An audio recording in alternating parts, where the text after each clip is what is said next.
స్వల్ప కాలంలోనే తీవ్ర ప్రజా వ్యతిరేకత మూటగట్టుకున్న కాంగ్రెస్ బీఆర్ఎస్ వైపు ప్రజల అనూహ్య స్పందన. బీఆర్ఎస్ అభ్యర్థి కంచెల కృష్ణారెడ్డి గెలుపు తథ్యం. Jagadish Reddy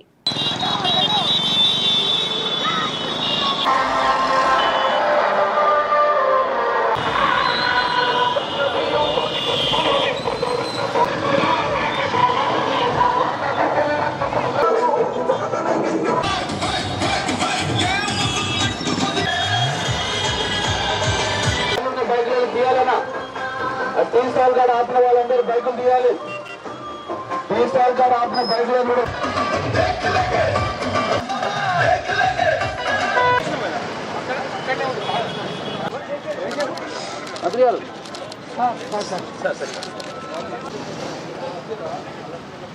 Nalgonda BRS party parliamentary నియోజకవర్గ అభ్యర్థిగా కేసీఆర్ గారు కేటీఆర్ గారి ఆశీర్వాదంతో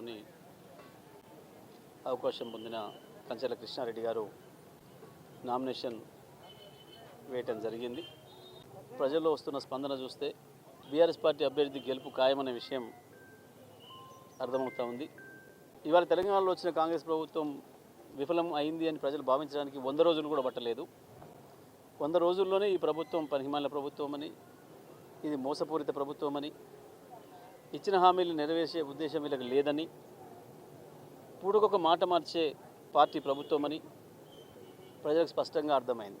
పిల్లల్లో 6 గ్యారెంటీలలో ఉన్న 13 పథకాలు అని చెప్పి డిసెంబర్ 9 నాడే అమలు చేస్తామని చెప్పి స్వయంగా ఇవాళ ముఖ్యమంత్రి పదవిలో కూర్చున్నాయన కావచ్చు, ఉప ముఖ్యమంత్రి పదవిలో కూర్చున్నాయన కావచ్చు, ఇవాళ మంత్రివర్గంలో ఉన్న అనేక మంది కావచ్చు, వాళ్ళ నాయకురాలు సోనియా గాంధీ, రాహుల్ గాంధీ, ప్రియాంక గాంధీ కావచ్చు, అనేక సభల్లో చెప్పినారు, ప్రజలకు హామీ ఇచ్చారు. తెలంగాణ ప్రజలు డిసెంబర్ 9 పోయింది.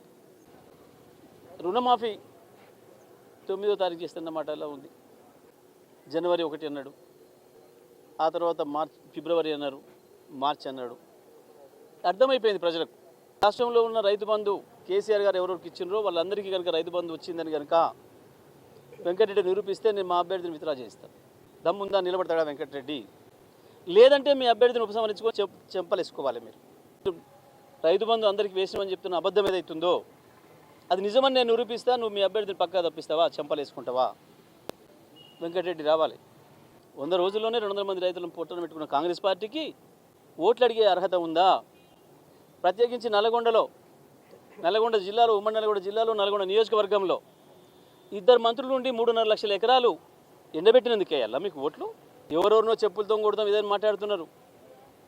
రెడీగా సిద్ధంగా ఉన్నారు రైతులు చెప్పులు పట్టుకొని, మీరు వస్తారా, ఎప్పుడు వస్తారని చెప్పి. నాగార్జున సాగర్ ఎడమకాలువ కింద కావచ్చు, ఎస్ఎల్బీసీ కింద కావచ్చు, లో లెవెల్ కెనాల్లో కావచ్చు, ఇవాళ ఉన్న లెవెల్ కంటే తక్కువ లెవెల్ ఉన్ననాడు కూడా ఇటువంటి పరిస్థితి ఉత్పన్నమైతే కేసీఆర్ గారు నీళ్ళు ఇచ్చిండ్రు. 8 లెవెల్ ఉన్ననాడు కూడా నీళ్ళు ఇచ్చి లక్షలాది ఎకరాలు కాపాడి. ఇలా నీళ్ళు అంతకంటే ఎక్కువ 515లోనే ఇవ్వాలని చేతగాని దద్దమ్మలు మీరిద్దరు జిల్లా మంత్రులు ఏ ముఖం పెట్టుకొని అడుగుతారు? మిల్లర్ల దగ్గర మీరు డబ్బులు వసూలు చేసి, బ్లాక్ మెయిల్ చేసి, పైసలు వసూలు చేసి ఇవాళ అది పూడ్చుకోవడానికి రైతాంగాన్ని వాళ్ళకి బలిపెట్టారు. మీరు రైతు బంధు ఇవ్వక, రుణమాఫీ చేయక, బ్యాంకుల నుంచి లోన్లు రాక, ప్రైవేట్ వడ్డీలకు పోయి మళ్ళీ రైతాంగం అప్పుల పాలయ్యే పరిస్థితి వచ్చింది. ఏం చెప్పి అడుగుతారు ఓట్లు? వెంకరెడ్డి బుద్ధి ఉండాలి. కేసీఆర్ ఏ ముఖం పెట్టుకుని అసలు కేసీఆర్కు మాత్రమే ఓటు అడిగే హక్కు ఉంది రాష్ట్రంలో. 2 లక్షల మందిని ఫ్లోరిన్ మహమ్మారికి అప్పచెప్పి ఆ ప్రజల నీళ్ళను రాజశేఖర రెడ్డికి అమ్ముకొని బతికిన వాళ్ళు మీరు. అటువంటి జిల్లాను సస్యశ్యామలం చేసి 3 లక్షల మెట్రిక్ టన్నుల నుంచి 40 లక్షల మెట్రిక్ టన్నులకు తీసుకొచ్చి వరిధాన్యాన్ని భారతదేశంలోనే నెంబర్ 1 చేసిన కేసీఆర్కు మాత్రమే హక్కు ఉంది. బీఆర్ఎస్ పార్టీకి మాత్రమే హక్కు ఉంది, గులాబీ జెండాకు మాత్రమే హక్కు ఉంది ఈ జిల్లాలో ఓట్లాడటానికి. ఎందుకో నాగార్జున సాగర్ కట్ట మీద పోవడానికి ధైర్యం లేదు. మేము పోయినాం కదా ఆనాడు బాజాప్తిగా, ఏ రాత్రి ఏ పగలనుకుంటే నాగార్జున సాగర్ కట్ట మీద మాకు ఎప్పుడు నీళ్ళు అవసరం ఉంటే అప్పుడు పోయి తుమ్ములు ఇట్లా లేపేసి నీళ్ళు తెచ్చినాం బాజాప్తా. ఇవాళ ఇందుకో పోరు 2 మంత్రులు ఒక్కసారి. నల్గొండ జిల్లాకు మంచి లేని పరిస్థితి మళ్ళీ తీసుకొస్తున్నారు. మళ్ళీ ఫ్లోరోసిస్ లేచే పరిస్థితికి వచ్చింది. తేలిపాండి నుంచి నీళ్లు పోతుంటే సోయి లేదు. ఒక్క మంత్రి మాట్లాడలే, ఒక ఎమ్మెల్యే మాట్లాడలే. మేము గత వారం రోజులుగా మాట్లాడుతుంటే నోరు మూసుకొని వాళ్ళకు పోవాల్సిన వాటా ప్రకారం పోయిందని మాట్లాడిండు ఉత్తమ్ కుమార్ రెడ్డి. కానీ ఇవాళ సెక్రటరీ రాసిండు ఉత్తరం, మీరు నీళ్ళు తీసుకుపోవడం సరైనది కాదు, అక్రమం ఇది, ఆ నీళ్ళు మళ్ళీ మాకు ఇవ్వాలి అని చెప్పి. సెక్రటరీ మాట్లాడింది నిజమా, మంత్రి మాట్లాడింది నిజమా?